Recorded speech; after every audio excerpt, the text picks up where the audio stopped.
जय हो नीलकंठ महादेव की। हर हर महादेव, हर हर गंगे।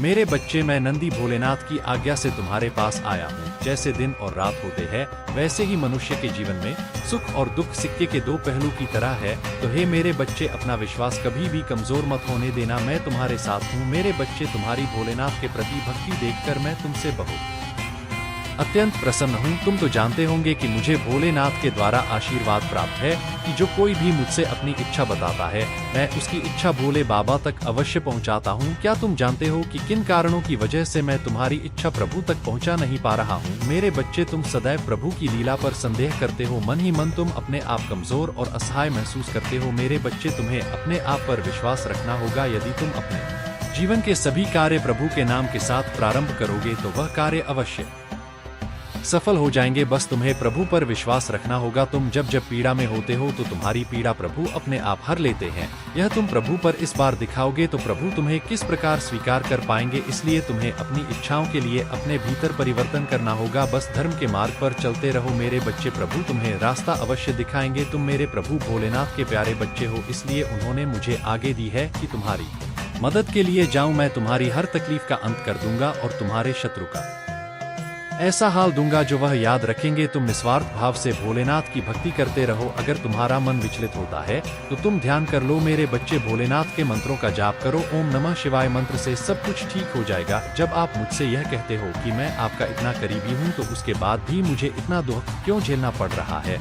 मेरे बच्चे, याद रखना सिखाता वही है जो खुद सीखता है। भगवान श्री राम को भी वनवास पर जाना पड़ा था और भगवान कृष्ण को भी तपस्या करनी पड़ी थी। उन्होंने भी अपने प्रेम को खो दिया था। उन्होंने गीता का ज्ञान नहीं दिया होता, अगर उन्हें खुद वह अनुभव ना होता। उन्होंने भी बहुत कष्ट देखे हैं मेरे बच्चे, और उनका आकार तुम्हारे कष्टों के आगे तो कुछ नहीं है। तुम्हें पता है, हर सुबह एक नया अवसर है।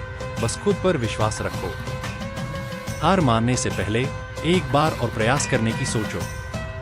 तुम बचपन से सोचते थे, तुम्हारे सपने बहुत बड़े थे, तुम बहुत कुछ करना चाहते थे, पर परिस्थितियों ने, समाज ने, तुम्हारे घर की रूढ़वादी सोच ने तुम्हें एक पिंजरे में कैद कर दिया। मेरे बच्चे, तुम्हारी खासियत यह है कि उस पिंजरे में बंद होकर भी तुम मेरा सुमिरन करते थे। तुम हमेशा यही सोचते थे, मुझे पता है एक दिन मैं इस पिंजरे से तो आजाद हो जाऊंगा। जिन बेड़ियों में समाज ने मुझे जकड़ रखा है, मैं एक दिन वह सारी बेड़ियां तोड़ दूंगा। और तुम्हें हमेशा मुझ पर विश्वास करना है, चाहे मेरी परिस्थिति आज खराब हो। इस दुनिया में किसी भी सफल व्यक्ति की कहानी सुन लो। उसने बहुत दर्द सहा है, बहुत कुछ देखा है, तब जाके आज वह दुनिया को सीखा पा रहा है।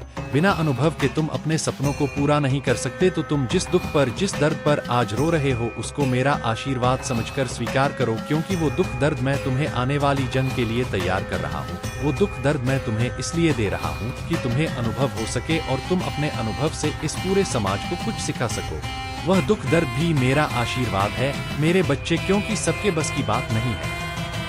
इतना सब कुछ सह पाना तुमने सहा है और तुमने मुस्कुरा के सहा है, तो अपने सपनों के लिए ऐसे लड़ना मत छोड़ो। तुम्हारा दिल जानता है कि तुम्हारे सपने पूरे होंगे। तुम्हारी आत्मा जानती है, वह आत्मा जो बचपन तुम्हें एक अलग राह पर चलाती थी। तुम कभी दुनिया की भीड़ में नहीं चले मेरे बच्चे, तो अब उस भीड़ का हिस्सा बनने के लिए रो मत। तुम अकेले चले हो तो अकेले ही चलो। तैयारी करो, अपने इस दर्द भरी कहानी को इस दुनिया को सुनाने की तैयारी करो। दुनिया को कुछ सिखाने के लिए तैयार हो जाओ। उस पिंजरे को तोड़कर उड़ने की मेरे बच्चे। मुझे पता है तुम अपने काम को लेकर बहुत परेशान, अपने भविष्य की बात सोचकर तुम्हारा मन व्याकुल हो जाता है। तुम्हारा मन चिड़चिड़ापन होने लगता है काम करते करते, जब तुम्हें कोई फल नहीं दिखता है तुम्हारे भविष्य में क्या हो रहा है। आज यही संदेश लेकर आया हूँ मैं तुम्हारे लिए मेरे बच्चे। भविष्य में तुम बहुत शांति का जीवन जी रहे हो और इस साल के अंत तक ही तुम्हारे बहुत सारे सपने पूरे हो जाएंगे मेरे बच्चे। जैसा प्रेम तुम अभी भोलेनाथ से करते हो, ऐसा ही आगे भी करते रहना। प्रभु की कृपा तुम पर सदैव रहेगी। तुम्हारा कल्याण हो। जय हो बाबा भोलेनाथ की। हर हर महादेव।